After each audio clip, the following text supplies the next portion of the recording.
Hello everyone. It wouldn't be one of my videos if this wasn't take 3 here. And I'm talking about 3 books again. This is my 3rd time in a row. Boy, there's a lot of 3s there. 3rd attempt at the video. 3rd time talking about 3 books. Different author, different narrator, a book series I've talked about before. It's continuing the catch-up theme.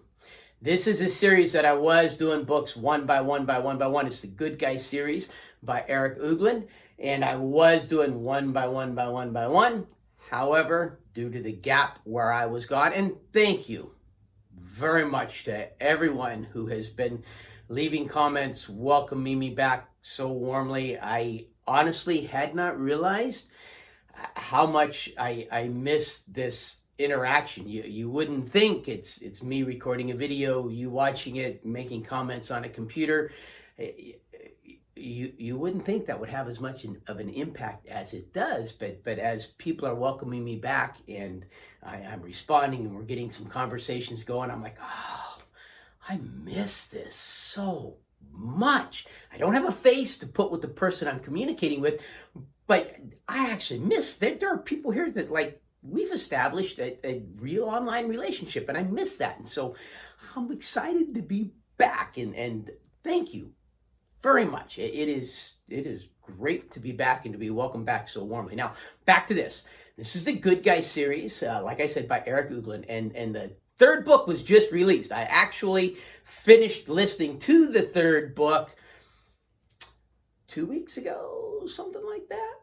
So that one's a more recent one. The other 2 books, I had created a video grouping the 2 books together, and then my life went sideways, and I never posted that video.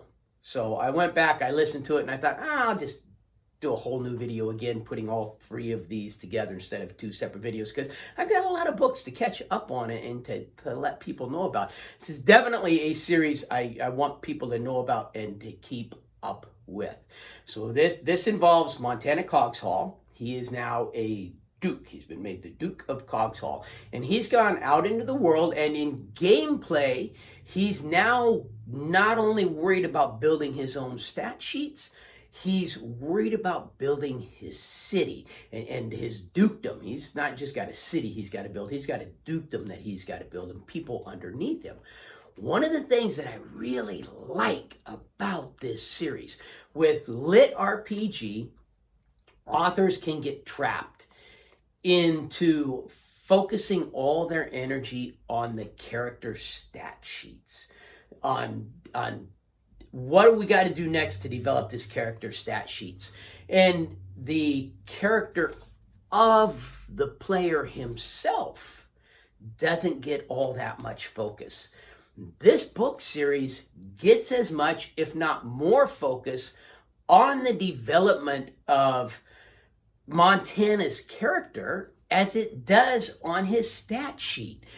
And that just, it adds a whole new level of interest to it. You've got it's lit RPG, it's fantasy, you've got battles, you've got character stats, game playing, gods gifting him things, you've got the political intrigue. Almost all lit RPGs have some level of political gameplay. The character is going to impact and change the political landscape of the world that they're in.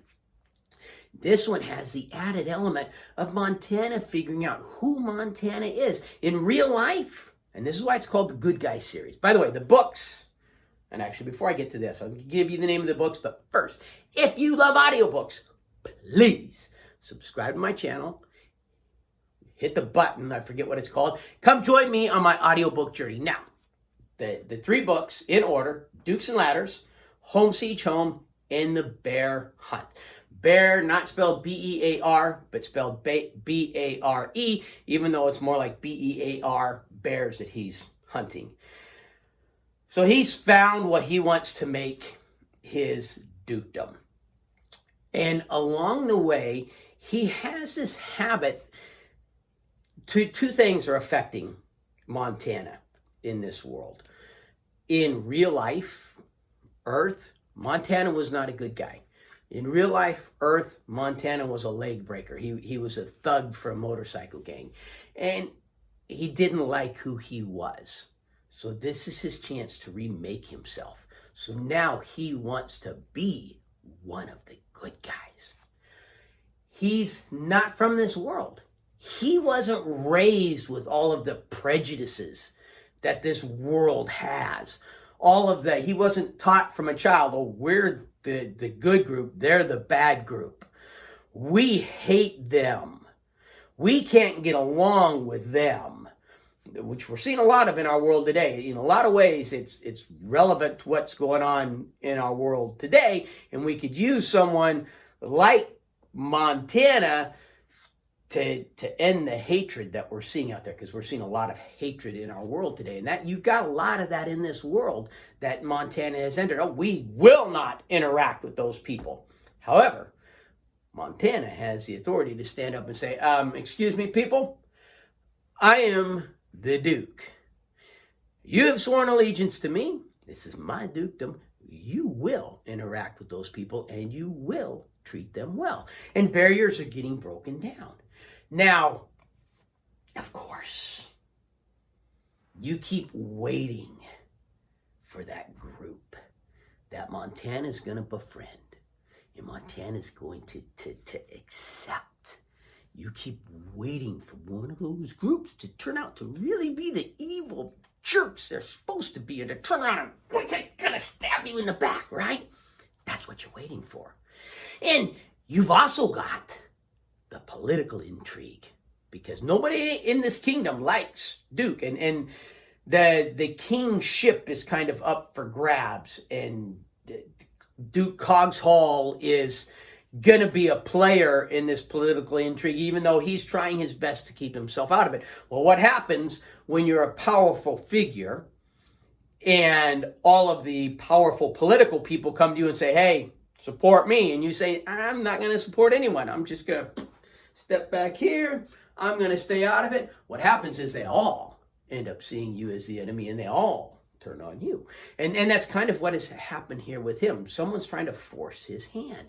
So by the second book, Home Siege Home, that's called Home Siege Home because the dukedom, I'm about to sneeze, so I've been fighting it, and I do not do quiet sneezes. So if it comes out, I'll apologize ahead of time. The dukedom is surrounded. On one side, and I don't remember the name of the person. It's been too long since I've listened to this book, but he's got a political enemy on one side trying to take over and get rid of him. On the other side, he's got these bears, and the bears are normally good creatures, but they've been converted by some darkness, and they're, according to a goddess, they are the biggest threat to this world that they're in. And that's what Duke Coggeshall needs to deal with. Now, the nice thing is by the end of book 3, the Barr Hunt, he's dealt pretty much effectively with both threats. But in there, he does finally get stabbed in the back. And you don't see it coming when it comes. It's not by any of the people or groups that you expect it to come by. It is a rather bloody stabbing in the back that, leaves you really feeling, because a lot of his people die. And it really does affect him on a very deep level that he was fooled. And because he was fooled, a lot of his people died. A lot of the people he was responsible. He takes that very, very seriously. The third book, The Barr Hunt, which is the latest book out, I think is my least favorite of the series so far. I still love the book, so I'm not saying that I hated this book. It was terrible. No, it was like my least favorite Thanksgiving dinner. You never have a bad Thanksgiving dinner, but some are amazing and some are less amazing, kind of a thing. in the Barr Hunt, he keeps getting distracted by side quests. And then when he gets down to deal with the ultimate quest that the goddess gave him, it's at a point in the book to where you're thinking, okay, well, he's not going to finish this quest. He's going to finish this quest on the next book because he was too distracted by all of these side quests. And then he ends up finishing it in rather quick fashion. And he does I'm going to give a spoiler here. Turn off the video if you don't want the spoiler. He does he's forced to do a reset. The book ends on him doing a reset. This I liked. This is probably my favorite part of the book, quite honestly. I don't need to hold that anymore. Quite honestly, him doing the reset is probably my favorite part of the book because it just, what's coming next? He didn't reset his spawn point. He does not respawn back in the village. Does he still, or back in the dukedom, does he still have a dukedom? I don't remember if in book 1, it was explained to Montana what he loses when he resets and what he keeps. I don't remember. Now, I could go back and check out book 1 and find that out, but I'd rather wait for book 9 to come out and sate my curiosity. Is he going to reset with a dukedom? Is he going to lose the dukedom? Have to start over now with all of the knowledge that he learned from the dukedom, able to fix some mistakes that he made and redo some things that he did? Or is he going to be on this side of the world as a duke, trying to make his way to this side of the world to his dukedom, the entire time wondering what's happening to these people that I care about? And he just brought in 2 new groups of people that everyone else hated. That everyone else was like, no, we won't accept them. And he was like, yes, I am the Duke. You swore allegiance to me. You will accept them now. And that's how that 8th book, The Barr Hunt, ends. So there's the spoiler out of the way. There's language in these books. I always give my parental warnings. There's definitely language in these books. There's no sexual element as far as couples having sex. There is a sexual element in the sense that the game is actually trying to force Montana to take a lover, and so they put creatures into his kingdom expected to entice him, and you can tell that that's their role in this game world. They are the creatures that in this game world are turned into geishas. The way the game puts them off, it's not really the modern version of a prostitute. It's more the Asian version of a geisha, and that was their role in this community. And he's got one that was not who she wanted to be, even though that's why the game gave her to him. And so him being Montana, he's allowing her to go her own path. And so you do have that in there. That element of it, for me, myself, I don't think that would have bothered me to have my kids hear that part of it. The language, I would have kept it away from my kids because of the language. For those of you who are worried about your kids and violence, there's a lot of battles in these books. There's a lot of violence in these books. That's really well done. I enjoy it, but it definitely is there.